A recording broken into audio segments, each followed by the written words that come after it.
एक गरीब भिखारी था। भीख मांगकर भी बहुत मुश्किल से ही गुजारा हो पाता था। एक बार रेल सफ़र में भीख मांगने के दौरान एक सूट बूट पहने सेठ जी उसे दिखे। उसने सोचा कि यह व्यक्ति बहुत अमीर लगता है, इससे भीख मांगने पर यह मुझे ज़रूर अच्छे पैसे देगा। वह उस सेठ से भीख मांगने लगा। भिखारी को देखकर उस सेठ ने कहा, तुम हमेशा मांगते ही हो, क्या कभी किसी को कुछ देते भी हो? भिखारी बोला, साहब मैं तो भिखारी हूँ, हमेशा लोगों से मांगता ही रहता हूँ। मेरी इतनी औकात कहाँ कि किसी को कुछ दे सकूं।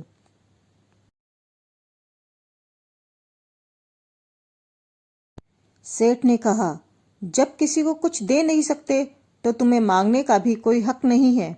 मैं एक व्यापारी हूँ और लेन देन में ही विश्वास करता हूँ। अगर तुम्हारे पास मुझे देने को कुछ हो तभी मैं तुम्हें बदले में कुछ दे सकता हूँ। तभी वह स्टेशन आ गया जहाँ पर उस सेठ को उतरना था। वह ट्रेन से उतरा और चला गया। इधर भिखारी सेठ की कही गई बात के बारे में सोचने लगा। सेठ के द्वारा कही गई बात उस भिखारी के दिल में उतर गई। वह सोचने लगा कि शायद मुझे भीख में अधिक पैसा इसलिए नहीं मिलता क्योंकि मैं उसके बदले में किसी को कुछ नहीं दे पाता हूँ। लेकिन मैं तो भिखारी हूँ, किसी को कुछ देने लायक भी नहीं हूँ। लेकिन कब तक मैं लोगों को बिना कुछ दिए केवल मांगता ही रहूँगा। बहुत सोचने के बाद भिखारी ने निर्णय किया कि जो भी व्यक्ति उसे भीख देगा तो उसके बदले में वह भी उस व्यक्ति को ज़रूर कुछ देगा। लेकिन अब उसके दिमाग में ये प्रश्न चल रहा था कि वह खुद भिखारी है तो भीख के बदले में वह दूसरों को क्या दे सकता है।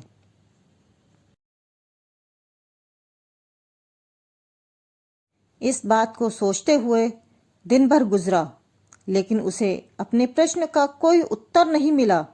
दूसरे दिन जब वह स्टेशन के पास बैठा हुआ था तभी उसकी नज़र कुछ फूलों पर पड़ी जो स्टेशन के आसपास के पौधों पर खिल रहे थे। उसने सोचा, क्यों ना मैं लोगों को भीख के बदले कुछ फूल दे दिया करूं। उसको अपना ये विचार अच्छा लगा और उसने वहां से कुछ फूल तोड़ लिए। वह ट्रेन में भीख मांगने पहुंचा। जब भी कोई उसे भीख देता तो उसके बदले में वह भीख देने वाले को कुछ फूल दे देता। उन फूलों को लोग खुश होकर अपने पास रख लेते थे। अब भिखारी रोज फूल तोड़ता और भीख के बदले में उन फूलों को लोगों में बांट देता था। कुछ ही दिनों में उसने महसूस किया कि अब उसे बहुत अधिक लोग भीख देने लगे हैं। वह स्टेशन के पास के सभी फूलों को तोड़ लाता था। जब तक उसके पास फूल रहते थे तब तक उसे बहुत से लोग भीख देते थे। लेकिन जब फूल बांटते बांटते खत्म हो जाते तो उसे भीख भी नहीं मिलती थी। अब रोज ऐसा ही चलता रहा। एक दिन जब वह भीख मांग रहा था तो उसने देखा कि वही सेठ ट्रेन में बैठे हैं जिसकी वजह से उसे भीख के बदले फूल देने की प्रेरणा मिली थी। वह तुरंत उस व्यक्ति के पास पहुंच गया और भीख मांगते हुए बोला, आज मेरे पास आपको देने के लिए कुछ फूल हैं, आप मुझे भीख दीजिए, बदले में मैं आपको कुछ फूल दूंगा। सेठ ने उसे भीख के रूप में कुछ पैसे दे दिए और भिखारी ने कुछ फूल उसे दे दिए। उस सेठ को ये बात बहुत पसंद आई। सेठ, वह क्या बात है, आज तुम भी मेरी तरह एक व्यापारी बन गए हो। इतना कहकर फूल लेकर वह सेठ स्टेशन पर उतर गया। लेकिन उस सेठ द्वारा कही गई बात एक बार फिर से उस भिखारी के दिल में उतर गई। वह बार बार उस सेठ के द्वारा कही गई बात के बारे में सोचने लगा और बहुत खुश होने लगा। उसकी आंखें अब चमकने लगी। उसे लगने लगा कि अब उसके हाथ सफलता की वह चाबी लग गई है जिसके द्वारा वह अपने जीवन को बदल सकता है। वह तुरंत ट्रेन से नीचे उतरा और उत्साहित होकर बहुत तेज आवाज में ऊपर आसमान की ओर देखकर बोला, मैं भिखारी नहीं हूँ, मैं तो एक व्यापारी हूँ। मैं भी उस सेठ जैसा बन सकता हूँ। मैं भी अमीर बन सकता हूँ। लोगों ने उसे देखा तो सोचा कि शायद ये भिखारी पागल हो गया है। अगले दिन से वह भिखारी उस स्टेशन पर फिर कभी नहीं दिखा। एक वर्ष बाद इसी स्टेशन पर दो व्यक्ति सूट बूट पहने हुए यात्रा कर रहे थे।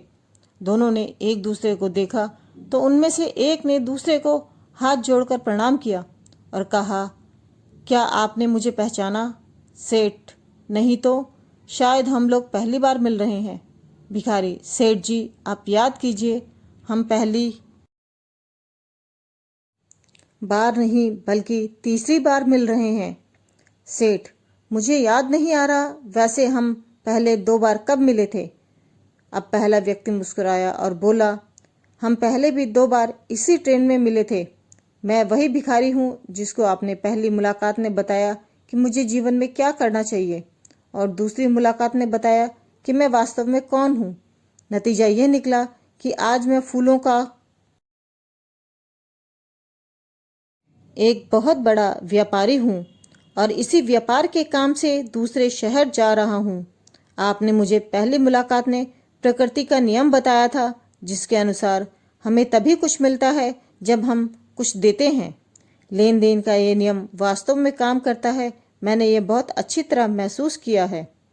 लेकिन मैं खुद को हमेशा भिखारी ही समझता रहा। इससे ऊपर उठकर मैंने कभी सोचा ही नहीं था।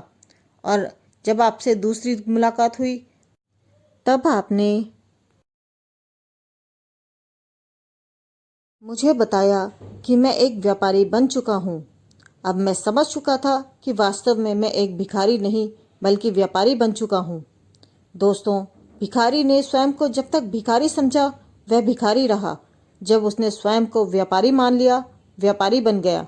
इसलिए दोस्तों, सफलता को प्राप्त करने के लिए स्वयं पर विश्वास करना और स्वयं को जानना बहुत जरूरी है।